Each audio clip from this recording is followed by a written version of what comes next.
добродојавте во уште едно издание на Формула на македонски. Денеска, конечно, моментот за кој многумина во Македонија со нетрпение го очекува, тоа е презентацијата на новиот болид на Скудерија Ферари SF1000 со новото кодно име 65-ти болид на Скудерија Ферари во Формула 1. Болид кој е еволуција, а не револуција од технички и аеродинамички аспект, меѓутоа тоа е за очекување бидејќи оваа сезона е последна од постоечките правила, од постоечката рамка, така што за очекување беше да видиме релативно сличен болид, меѓутоа овој болид има многу новости, има многу интересни детали кои ќе ги разгледаме во следните фотографии, па затоа ве поканувам да останете со мене во следните неколку минути како би направиле кратка техничка анализа и технички осврт на новиот болид на Скудерија Ферари и се надевам дека овој болид конечно ќе ги израдува тифозите оваа година. Првава слика која ви ја презентирам е чисто генерална слика да се соочиме со новиот болид на Ферари, го гледаме во целина, прекрасно изгледа и оваа нова црвена мат боја, онаа ланската во одредени услови делуваше премногу светло, би рекол нетипично за Ферари, меѓутоа тоа го тргаме на страна, гледаме дека има ревизија во предното крило, има ревизија кај барджбордс, има ревизија кај отворите за ладење, имаме нови рогови веднаш над главата на возачот, имаме неверојатно компактен заден дел на Ферари, верувам дека ова е најкомпактниот, најдобро спакуваниот Ферари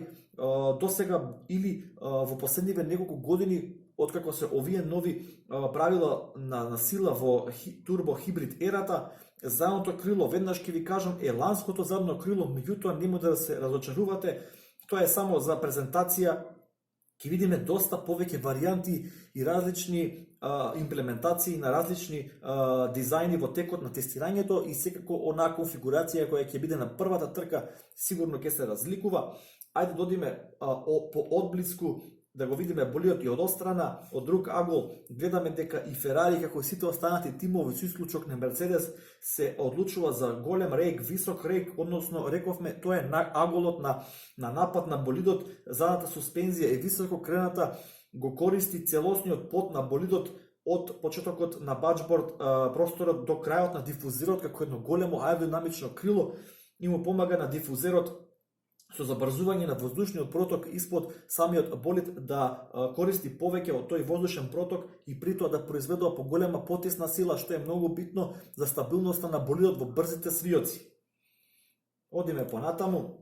одблиску гледаме предниот дел на новиот Ферари. Предното крило малку поразлично од ланскиот болид. Овие неколку локации кои ги имам обележено на фотографијата, најпрво ќе почнам со самиот нос, гледате дека повторно тој нос, тие отвори веднаш се позиционирани на самата ивица од предното крило, кој овозможува проток на воздух кон овие ребра, би ги нарекол, кои се странични крила висечки испод самиот нос на болидот, кои служат за десектување на тој воздушен проток и потоа тој рамномерно го распредуваат кон баџборд ерија. Гледате овде на фотографијата кај логото на Mission Win Now, тој потоа оди тој проток спрема отворите за ладење. Верувам дека и кај предното крило ќе има многу повеќе различни дизајни, бидејќи лани Ферари со пакетот аеродинамички кој го представи во Сингапур нагло ја промени својата филозофија, така што очекувам дека ова е само првата варијанта која они имаат подготвено и верувам дека ќе тестираат неколку различни варијанти, меѓутоа ова ни укажува дека Ферари оди со концепт за помала предна потисна сила, можеби на сметка на целовкупна поголема аеродинамичка потисна сила, бидејќи предното крило секогаш го диктира целовкупниот аеродинамички пакет и можеби ако се откажете од малку потисна сила напред, може ќе ја добиете на некое друго место позади и повторно ќе го добиете тој совршен баланс. Одиме понатаму. Споредба помеѓу новото Ферари и ланското Ферари, ова се споредба на фотографии при презентација, гледате висок рейк повторно задржен, меѓутоа задржате го вниманието на сликата горе, односно на новото Ферари, каде што имам јас обележано овој црвен круг.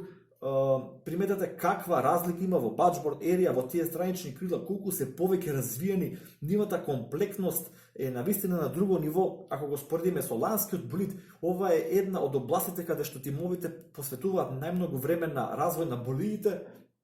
Буквално го диктира целиот аеродинамички тек од средината на болидот кон наназад.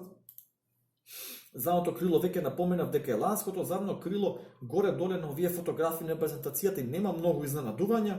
но тоа е и за очекување, бидејќи тимовите мудро ги кријат своите карти до самиот почеток на тестирањата и до самиот почеток на сезоната. Ова навистина ме импресионираше, оваа друга фотографија, овој агол со овие рогови, ме потсеќа на еден болид од Мекларен од периодот 2007-2008, кога во Мекларен возеа Кими Рэйконен и Хуан Пабло Монтоја, и ме потсеќа на еден болид од истиот период на BMW Williams во тоа време со Ралф Шумахер. Интересен концепт, овие рогови служат за дирекција на аеродинамички, дирекција на воздушен проток кон задното крило и кон така нареченото Т крило, кое се наоѓа веднаш пред задното крило, и овде исто гледаме оној момент што го имаше кај болидот на Хас, се користи ретровизорот како уште едно миниатурно аеродинамичко крило, се што може да помогне во целокупниот аеродинамички концепт се користи, што е дозволено од правилата. Отворот повторно, тоа го диктира отворот за ладење и отворот за директен допринос на кислород кон моторната единица, тоа го диктира самиот мотор на Ферари, тоа е по техничките спецификации, го видовме истото решение и кај болидот на Хас, кој е придвижен од мотор на Ферари. На оваа фотографија повторно обележани роговите, кои веќе ги напоменавме, предната суспензија, пушрод, гледаме малку навнатре внесени отвори за ладење. Тоа секако помага во целокупната аеродинамичка филозофија на болидот, бидејќи Ферари секогаш имал тенденција да има болид кој е брз на правците, на сметка на болид кој е брз во кривина, но верувам дека годинава конечно ќе успеат да го најдат совршениот баланс. Останува да видиме дали е тоа навистина така. Она Т крило кое предмалку ви го споменав, еве го обележано, значи оние рогови буквално го зафаќаат воздухот и го директираат спрема ова Т крило. Ова Т крило служи за криење на миниатурна потисна сила, меѓутоа му помага на задното крило, го раздвојува тој бран кој доаѓа во воздушен проток и му помага на задното крило поефикасно да ја искористува потисната сила која тоа ја произведува. Уште една фотографија од болидот однапред, чисто да го видиме како целина. Ова е фотографија од самата презентација. Ќе повторам, ова е болид кој е еволуција, а не е револуција, дели многу сличности со ланскиот болид, но се надевам искрено дека ќе донесе многу подобри резултати. Уште еден момент, исто како што видовме и кај болидот на Хас, кој, како што напоменав, веќе користи мотор на Ферари. Ова е еден интересен трик, отвор за ладење. Ладењето е многу битно, напоменав и претходно дека менаџирањето на температури е екстремно битно за добар и компетитивен болид, така што ова е веќе едно решение кое Ферари го користи подолго време и верувам дека ќе остане до самиот крај на сезоната. Со тоа, ова е последната фотографија која во моментот би сакал да ја споделам со вас. На прв поглед болидот делува интересно, навестува дека Ферари работел многу во изминатиот период, во зимскиот период, во месеците помеѓу двете сезони. Навестува дека Ферари можеби ќе се обиде со малку поинаков концепт, нема да фрли се на една коцка на апсолутната брзина на болидот, и верувам дека навистина годинава Ферари ќе има компетитивен болид. Секако прашањето е гумите на Пирели, тие секогаш знаат да бидат непријатни, меѓутоа тоа е што е. Останува да видиме како ќе оди понатаму. Доколку ви се допаѓаат видеата на Формула на македонски, ве молам за лайк, шер и субскрайб. Во коментар би сакал да го слушнам вашето мислење, што мислите за новото Ферари, како изгледа естетски, технички, што мислите ќе донесе ли конечно радост на тифозите, ќе донесе ли титула за Скудерија Ферари по пауза од колку 12-13 години веќе од Кими Рэйконен, кога освои во 2008 во дуелот со Хамилтон. Навистина би сакал да го знам вашето мислење и се гледаме секој ден во текот на оваа недела веќе, бидејќи секој ден имаме закажано нова презентација на болиди, следна презентација е Рено и Red Bull, па Мекларен и така натаму, така што бидете поздравени и се најдобро. Поздрав!